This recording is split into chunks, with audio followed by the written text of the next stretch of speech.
When you think about the foreseeability of all of this has been completely telegraphed. In the Harkenrider case, the first redistricting case, Judge Wilson dissented and said that and the comments were essentially that even though it may appear to violate the Constitution, congressional districts can clearly be drafted in partisan fashion, and it would comport and comply with the New York State Constitution. So he said that, and what did our Senate Democrat friends say in the majority? He's for me.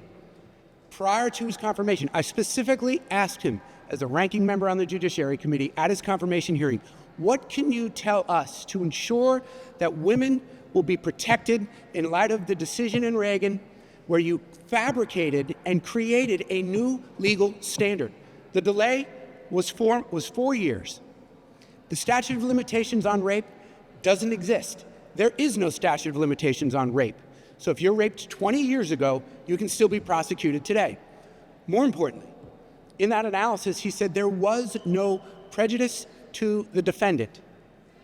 Yet, he felt the need to legislate from the bench in a rogue and radical fashion and dismiss a first-degree rape conviction where someone was unanimously convicted by a jury of their peers, and it's gone. You can't appeal after that.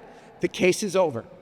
The rapist goes free, and the victims have no rights. So this is, once again, just a prime example of putting political gains and political interests over victims' rights, period. They were warned, and I'll read you a comment from Sonia Osorio, who is the New York City chapter of the National Organization for Women, prior to the confirmation of Rowan Wilson. She said, I have to point out just the fundamental unfairness and misogyny that's built into this reasoning. That's the way to serve rape victims is to throw out their convictions as a way to spank prosecutors. That is unacceptable. It fully disqualifies him to lead this court. She further stated that this elevation of Rowan Wilson to the Court of Appeal is going to go down in history as one of the worst decisions that has come out of this administration and this legislature. Period. That essentially says it all. She was absolutely right that this is such a dangerous and terrible decision. And then we move into the Weinstein case, who was also a huge Democrat mega donor, has a lot of connections to New York, although that might not necessarily even be relevant because this is, again, law that has existed for over 100 years.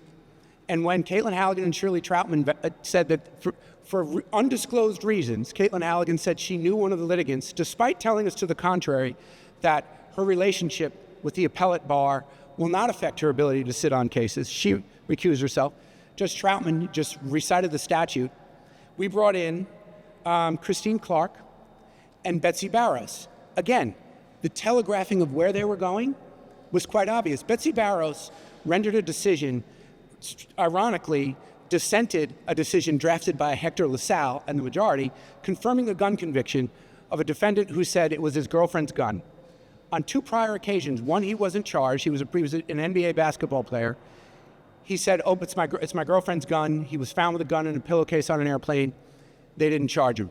The second time, he said, it was my girlfriend's gun, the loaded .45 in the console. He actually pled guilty to a misdemeanor criminal possession of a weapon, then gets arrested in New York and says it's my girlfriend's gun.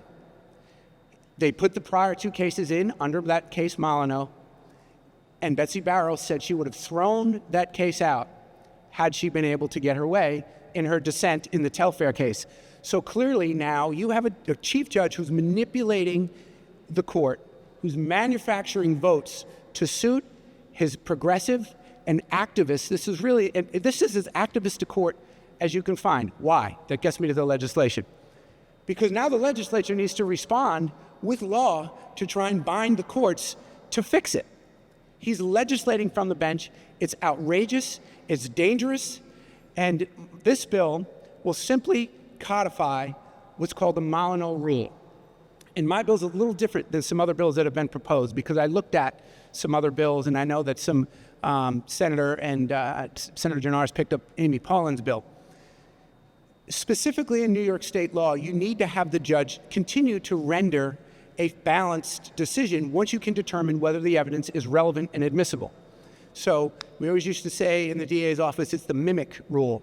It's motive, intent, absence of mistake, identity, or a common scheme, like signature type aspects of a crime. If you can establish that that's why it's coming in, not to show that this person has a propensity to commit crime, then the judge balances a probative value versus prejudicial effects standard to still ensure the defendant's rights are abided by.